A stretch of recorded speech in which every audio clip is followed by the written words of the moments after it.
Hello Internet, welcome back to Endless Sky. We're going to be heading off to Earth in order to drop off some... Oh, the game just crashed. Awesome. Sure hope you saved my game, because that'll be real frustrating. We're at New China, load save. Hopefully, how's my recording doing? It did not reload. There we go. Okay. So should be fine. Sorry about that. Load game. Depart. Did we keep hearing rumors about ships disappearing north of Syndicate space? I mean, okay. So we're going... No, we already did this. Don't do this to me. Hopefully we didn't lose any progress. We don't appear to have lost any progress. Let's look. Missions? We have no missions. So it just removed... Oh, okay. Tourist to Earth, yes. And delivery to Quicksilver, which is here. Okay, good. We didn't lose any progress. So let's jump over here. Oh, no, we jump here. My mistake. Sorry about that, everybody. Sorry about that. Yes, we're transporting a couple and their child to Earth. Can we land here anywhere? We can. Let's see if we can... Oh, why are you scanning? Don't scan me. Oh, Indus. It's a Republic ship. Maybe they think we're a smuggler. Maybe smuggling is something you can do. Terraforming can change many things, but it cannot fix low gravity. Geyser was settled in the very first wave of space colonization. Before, refueling depots were available anywhere but Earth itself, so the only systems that could maintain trade with Earth were those that were only a few jumps away. Today, most of the industry centers around oil drilling and manufacturing, and the remaining workers are those who are too poor to leave. That sounds a lot like my hometown. There's just some basic industry, and everyone that's here is just can't get out. Recent years, Geyser's economy has not been able to support repairs. Result, the climate has become increasingly arid and it's difficult to grow food crops here. Sounds like there's a lot of places that are having difficulty growing food. Profit of 89. Sounds great, but we only have one. So 11, I mean, I'll just keep selling. Sell all? No, it did sell my luxury good. I didn't really intend to do that. It's still very low. Okay. Give me plastics. Or industrial or something. We're going to Earth. Okay, so let's think about this. Earth is the first planet. You would think that food is probably everything there is being... It probably has everything available. Maybe it would be low on heavy metals because of rare earth metals being mined out and whatnot, but that's literally the only thing I could think of as being really relevant here. I don't think we're going to really find anything here. So let's just jump on to Earth. Jump. Yeah, good time to mention, I don't know how much of this will play. To my understanding, it's a very open-ended game. There's not really much that's like... I mean, there is a story, but I just don't expect to be super engaged with this game. I'm going to play it as much as I feel like I'm having fun, and then we're going to call the series. So, like, don't get excited thinking, oh, he's going to play this over and over and over. Probably not. It's probably going to be like one major playthrough. I don't know how far we'll get, and I'll probably get bored and we'll call the episode. So I just want to put that out there early because I get a lot of blowback when I cancel series, and I don't like doing it, but also this is for fun. Currently, I'm not getting paid to do YouTube. It's all about my enjoyment, and I enjoy making content for you, but mostly it's my enjoyment at the moment. As you made the final landing descent to the surface of Earth, Chuck and Sarah were staring out the windows in rapt attention, pointing out landmarks on the planet's surface. James joins in by telling you all about some of the history of the cities you're flying over. Carl, the son, meanwhile, has spent the entire journey playing a handheld video game, only glances out the window when the ship shakes from turbulence. As they all grab their luggage and step off the ship to explore humanity's homeworld, he is still immersed in the game. As you collect your payment, James pulls the parents aside and says, "Watch out for pickpockets, okay? And take it from an experienced captain, you do not want to be out here after dark. Play it safe and have a great time."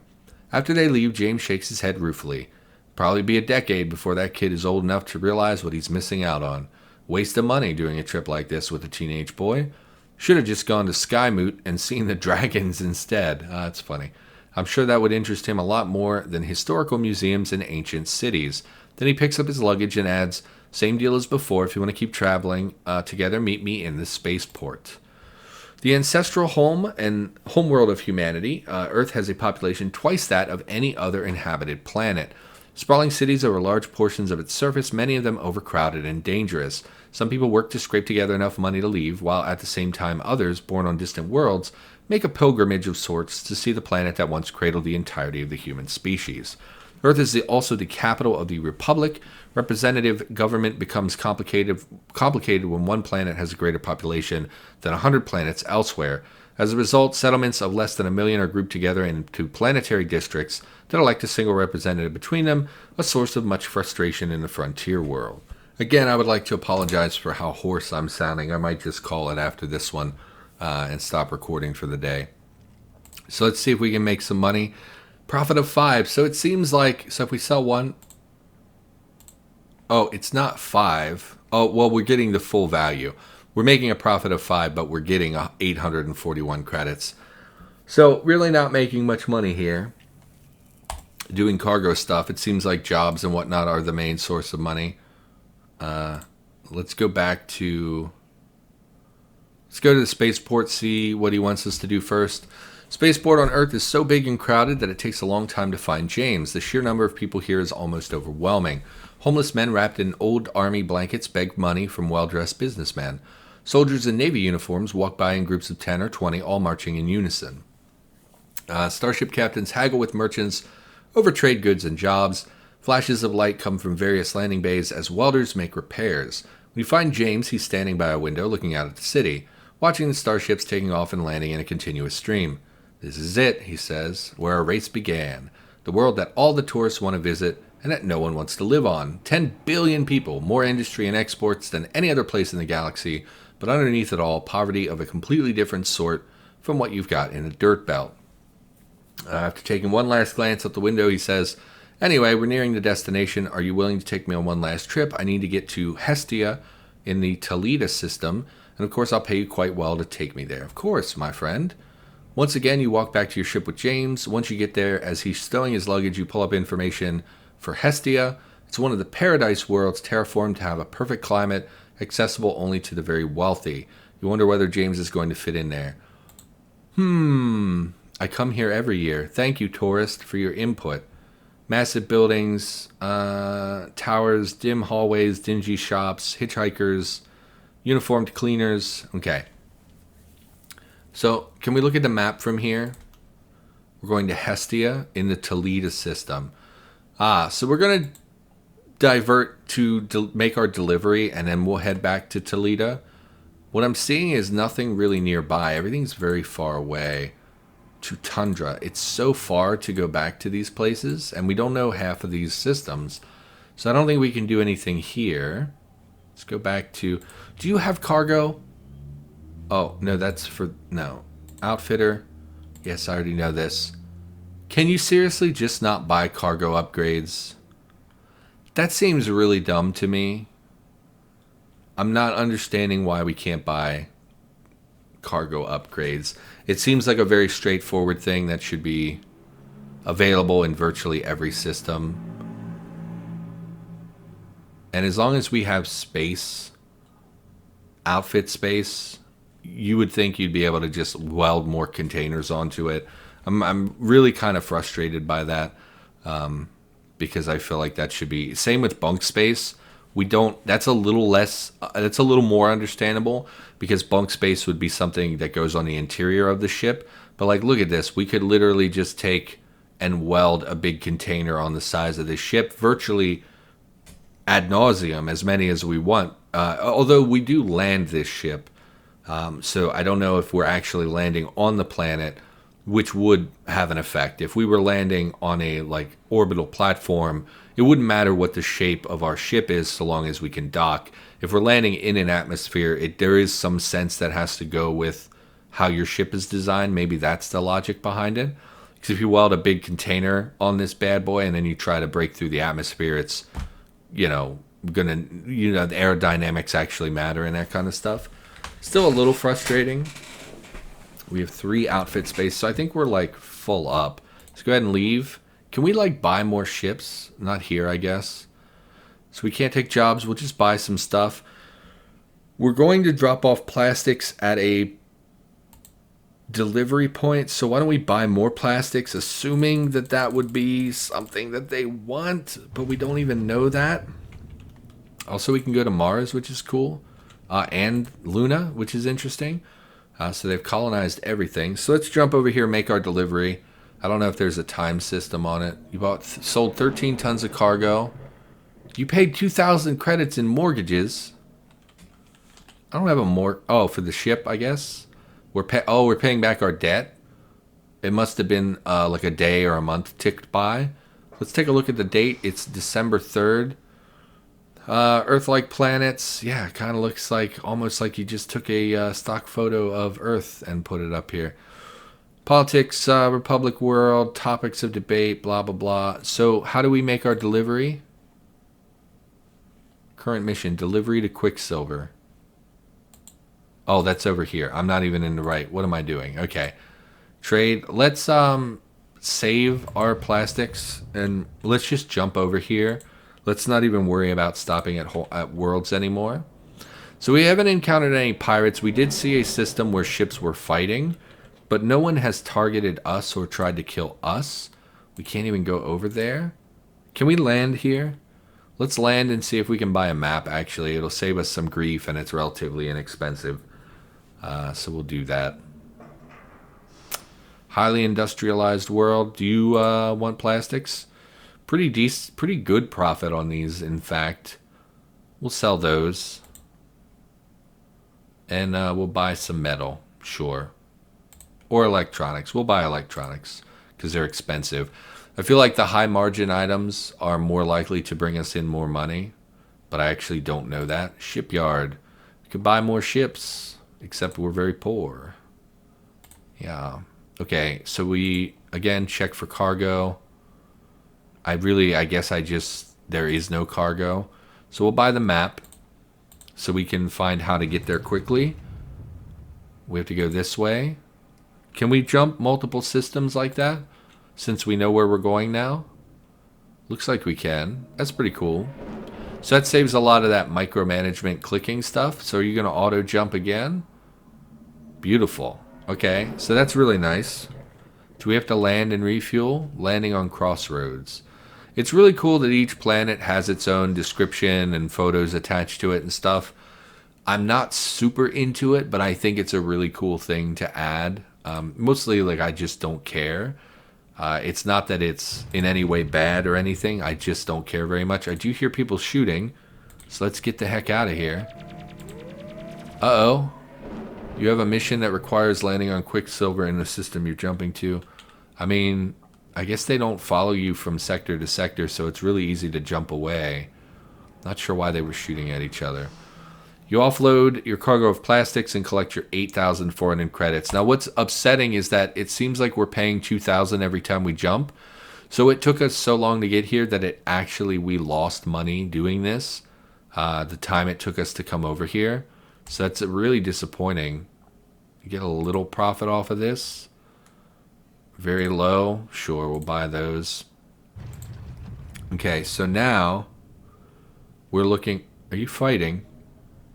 I thought I heard shooting again. Now we're going all the way to Toledo. You have not mapped a route. Why is this red? Probably we need to refuel here. There is a city there, so we can refuel. So we'll just hit jump and let this jump through. I mean, I think that this is pretty bare bones from what I'm seeing so far. I like that there are planets that have their own descriptions and photographs. I like the idea, some things have destroying the pirate ship. Yeah, I can't. I don't have any. I have a gun, and I don't know how to use it. So we're just not going to do that. We're not jumping, so we need to refuel. I like the idea a lot of what they're going for. There was a game when I was a kid, I don't know what it was, but basically the screen was just like 6 or 8 planets, and the entire game was land on a planet, buy cargo, move it to a different planet, sell cargo, buy new cargo, move to a different planet, sell cargo, buy cargo. there were huge fluctuations in what the prices would be, kind of like a stock market simulator type game. But you were delivering cargo. And I played that game for probably 50 hours when I was a kid, maybe 100 hours when I was a kid, just going back and forth trading things. Profit 115, that sounds pretty great. So we'll sell these. So 115 times 20 is 2,000. Again, we're not even, can we pay down our debt, bank? You can apply for new mortgages, pay off your mortgage early, you pay less interest to the bank. Sometimes wiser to instead use your money to buy a bigger ship. Yeah, I don't have enough money to buy a bigger ship, so pay this down. Paying off part of this debt will reduce your daily payments. The interest it costs you, how much extra? We have 121,000 credits. 100,000? I guess. Oh, don't regret this. It lowered our daily payments by 600, which means we'll get bigger margins when we're doing jobs, which we should be looking for, by the way. If we could find a job that takes us in this direction. These might connect, but if it doesn't connect and we have to go all the way around, we could lose a lot of money doing that. Let's just jump to Seoul and see if we can find... No, go away. Again, cargo... No? Okay. And just see if we can find a job there that might be on our way is essentially what we're looking for. So it is a little time consuming. There's a lot of downtime I'm noticing as we jump from place to place. So go jobs, nothing. Alphard looks promising. Transport to follower. 2 passengers to follower in the Alphard system. 20,000 credits. That sounds amazing. Is there a deadline? Job can't accept, too little space, active job. Today, that's just today's date. Yeah, we'll take 2 passengers out there. That sounds like a great moneymaker. So we're gonna jump to Denebola. I don't know how to say spacey things. Space things are often named after celestial bodies in general, or mythology, that kind of stuff. Like obviously Hestia is a mythological figure, and we're going to Hestia, so like some of that stuff is pretty straightforward. A lot of the planets seem to be named after Earth cities and things. None of these are going to be... The reason I'm clicking on them, I thought maybe they would overlap with the blue ones, and there might be stuff in that system. Doesn't look like it. So we'll just jump to the next system. We do have cargo space and space for passengers. We really should have been buying and selling goods along the way as well to earn just a tiny bit more money.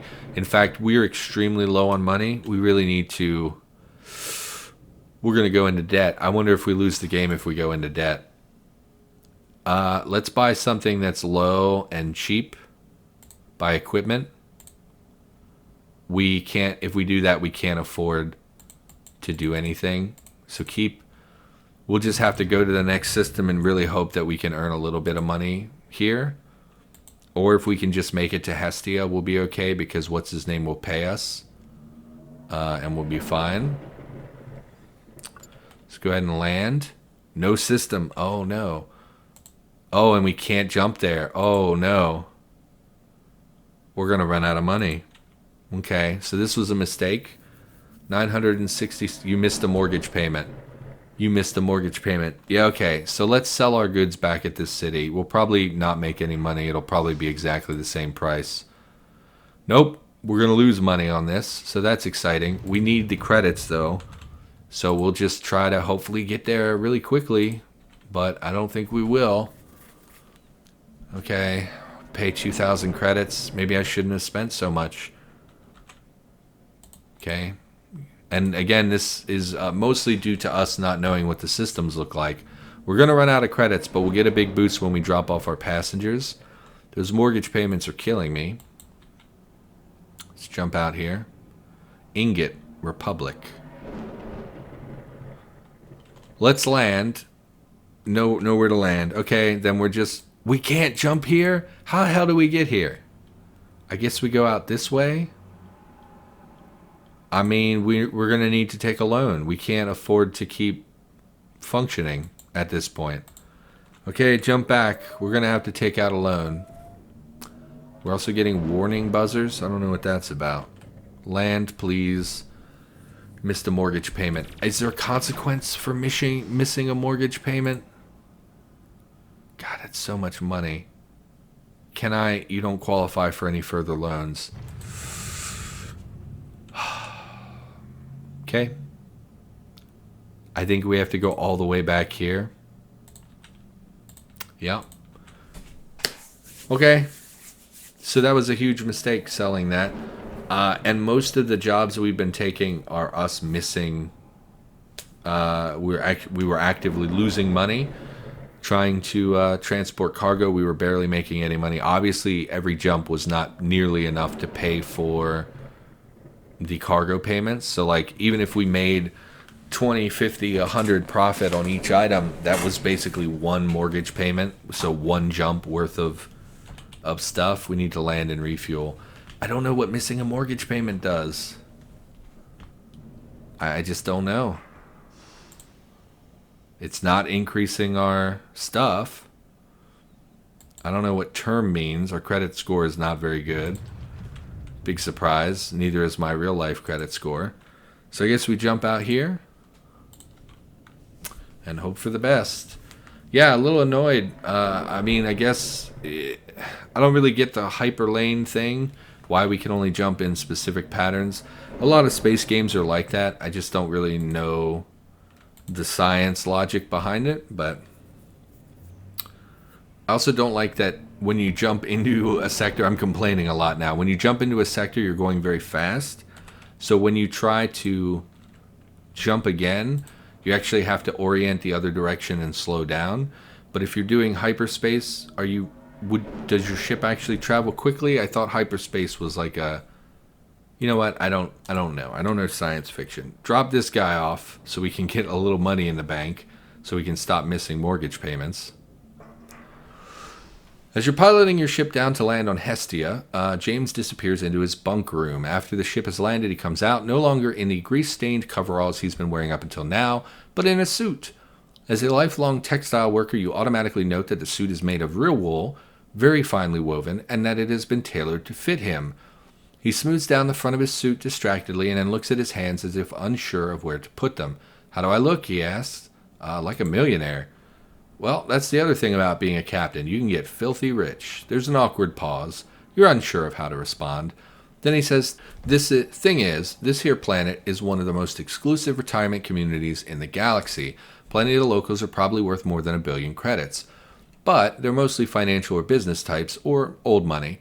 I'm rich enough to be here, but I just hope that they're willing to socialize with someone who made his fortune flying a ship. He hands you a credit chip worth 30,000 credits and says, "Best of luck to you, Captain. Don't hesitate to look me up if you're ever in the area. Don't suppose you have cargo space or anything?" Okay. Give me a map. I'm getting a little frustrated by how hard it is to get around. I'm reaching a lot of these dead ends, and it's a little annoying. Anything you have for cheap that I could earn a little extra money on? Probably not. We'll buy some electronics. And we will drop off our passengers at Alphard. Oh, it connects over here as well? Wasn't I over here? No, I was over here. I wish I had thought to go over here. So instead of going all the way around. But okay. So we'll do that. And then, are there any jobs? Actually, we should have checked jobs. Because jobs seem to be where the money's at, honestly. The cargo isn't really doing it for me. Seems like it's a shuttle thing that's mostly beneficial. What is the too little space? Okay. Party goods to Hestia. 36. Yeah, we can't do that. Everything else is quite far away. I'm a little annoyed at how far things seem to be. But that might just be because I'm new. It seems like...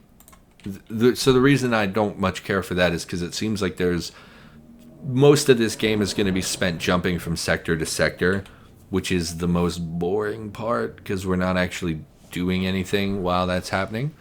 Drop off our passengers and gain 20,000 credits. Great. Job board, yes. So now I'm a little more willing to go a little further because we don't have any pressing missions or anything. We could do Pollux. 1 ton of honey. Done. You must sell 1 tons of ordinary commodity. Yeah, let's do that real quick. Losing money, of course.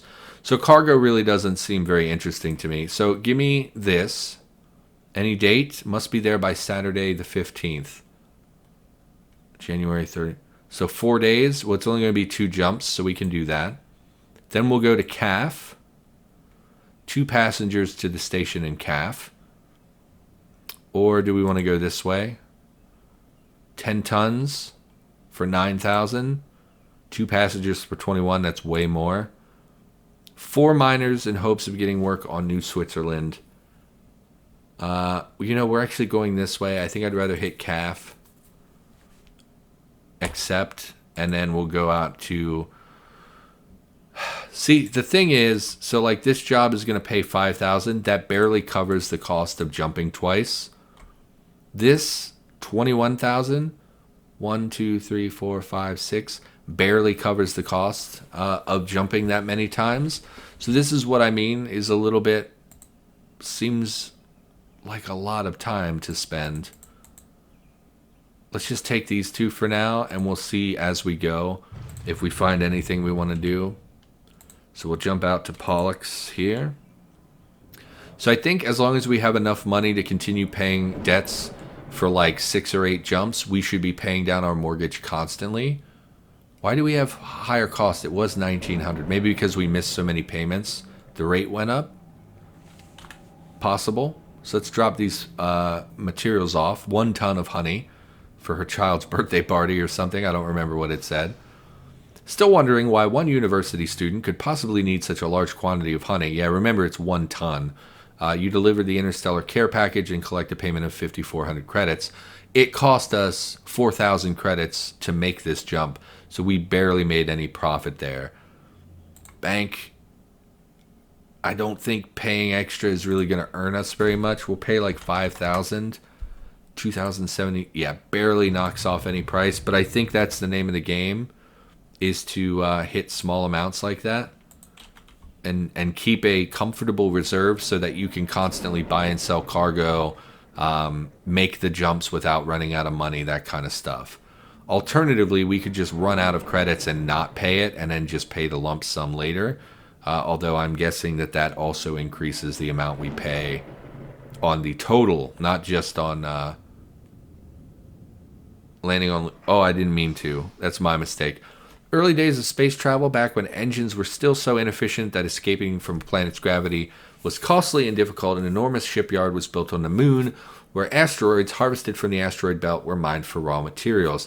Yeah, that's something that actually is feasible. I just read a book, listened to an audiobook that talked in detail about asteroid mining and how that is a possibility for, honestly, the near future, like in the next, 20, 30 years, we could start capturing asteroids and potentially mining them, depending on, the legality of a state owning an asteroid or going through the effort, or a private corporation or whoever capturing an asteroid and actually mining it. And that it seems like it would be very lucrative. It's a very fascinating concept.